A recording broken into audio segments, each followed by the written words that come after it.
वेदों में बार बार 5 तत्व आए हैं। अग्नि, जल, आकाश, पृथ्वी और वायु। इनका स्मरण बार बार किया गया है क्योंकि इन्हें जानने से ईश्वर को, उसके कार्य को और उसके स्वरूप को पहचानना आसान हो जाता है। ईश्वर अदृश्य है पर उसका कार्य हर जगह दिखता है। इन 5वें तत्वों के रूप में वही सृष्टि में उपस्थित, सक्रिय और अनुभव योग्य हो जाता है। जब हम इन्हें समझते हैं तो धीरे धीरे ये जान लेते हैं कि ईश्वर कभी बाहर नहीं बल्कि इन तत्वों के रूप में हमारे भीतर और चारों ओर विद्यमान है। तो एक एक करके समझते हैं। वायु, यह केवल हवा नहीं है बल्कि वेदों के अनुसार जीवन की गति और प्राण शक्ति है। श्वास का चलना, रक्त का बहना, विचारों की गति, भावनाओं की लहरें, ये सब वायु तत्व के कारण संभव है। वायु नित्य गति में है और जहां गति है वहां जीवन है। तो वायु केवल तत्व नहीं बल्कि जीवन का आधार है और ईश्वर इस रूप में हमारे भीतर निरंतर चल रहा है।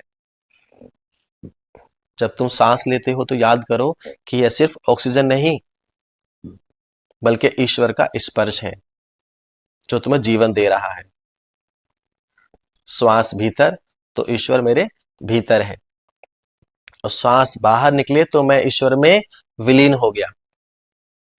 यही प्राण विद्या की नींव है, वायु के माध्यम से ईश्वर का अनुभव। दूसरा, जल।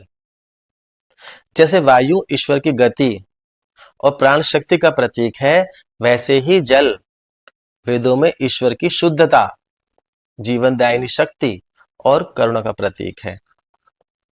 ऋग्वेद के मंत्र के अनुसार, हे जल, तुम आनंद देने वाले हो, तुम हमें शक्ति और जीवन दो।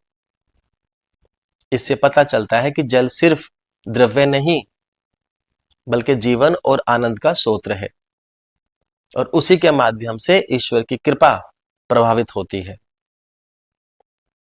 ईश्वर ने ही अपने स्वरूप से जल को उत्पन्न किया ताकि सृष्टि में जीवन टिके, संतुलन बना रहे और शांति बनी रहे। तीसरा, पृथ्वी। वेदों में पृथ्वी को धैर्य, स्थिरता और पालन करने वाली माता के रूप में देखा गया है। अथर्ववेद के मंत्र के अनुसार, यह पृथ्वी मेरी माता है और मैं इसका पुत्र हूं। वेद कहते हैं ईश्वर पृथ्वी में स्थित है और पृथ्वी का अधिपति भी वही है। अर्थात पृथ्वी के रूप में जो स्थिरता, धैर्य और सहनशीलता है, वह ईश्वर का ही गुण है जो इस रूप में व्यक्त हुआ है। पृथ्वी में 3 गुण हैं: धैर्य, पालन, समता। धैर्य सब कुछ सहती है, ठंड, गर्मी, पाप, पुण्य। यह ईश्वर की ही अविचलता का प्रतीक है। पालन, यह ईश्वर की पालन शक्ति का प्रतीक है। समता, सबको समान रूप से स्थान देती है। यह ईश्वर की निष्पक्षता और दया का प्रतीक है। चौथा, आकाश। वेदों के अनुसार आकाश कोई खाली स्थान नहीं बल्कि ईश्वर की उपस्थिति और चेतना का सबसे निकट अनुभव है। यह वह तत्व है जो सबको अपने में समाये हुए है पर किसी में समाया नहीं है। वेदों में ईश्वर के लिए कहा गया है, आकाश सर्वगत शुद्ध अनंत। ईश्वर आकाश के समान सर्वव्यापक, शुद्ध और अनंत है। जैसे आकाश हर चीज में समाया है पर ना किसी से गंदा होता है, ना किसी से घटता और बढ़ता है, वैसे ही ईश्वर हर जगह है पर किसी से बंधा नहीं। इसलिए आकाश ईश्वर की सर्वव्यापकता और असीमता का प्रतीक है।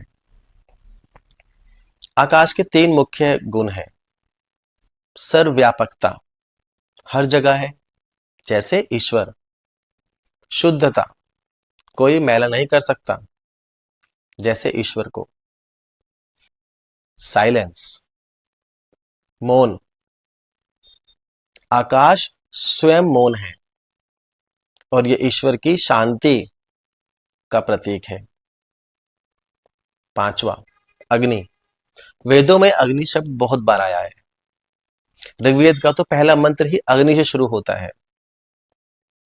मैं उस अग्नि की स्तुति करता हूं जो देवताओं का पुजारी है, जो सब कार्यों को जोड़ने वाला और ज्ञान का प्रकाशक है। अर्थात अग्नि केवल आग नहीं है, बल्कि वह शक्ति है जो संसार को चलाती, जोड़ती और प्रकाशित करती है। वेद कहते हैं कि अग्नि ईश्वर का मुख है। अग्नि के 3 रूप में ईश्वर की उपस्थिति मानी जाती है। बाहरी अग्नि जो जलती है, ताप देती है, गर्मी देती है। अंतर अग्नि जो हमारे भीतर पाचन करती है। ज्ञान अग्नि जो अज्ञान को जलाती है। तीनों रूप मिलकर बताते हैं कि अग्नि ईश्वर की शक्ति, ज्ञान और प्रेरणा का रूप है। अग्नि में 3 गुण हैं: प्रकाश, परिवर्तन और शुद्धि। तो जब तुम अग्नि को देखो तो सोचो कि यह ईश्वर का तेज है जो भीतर भी जल रहा है और अंदर भी। कौन कहता है कि ईश्वर दिखते नहीं? पृथ्वी का धैर्य देखो, ईश्वर दिखेगा। जल की करुणा देखो, अग्नि का तेज देखो, वायु के प्राण देखो और आकाश की अनंतता देखो। ईश्वर स्पष्ट दिखाई देगा। नमस्कार।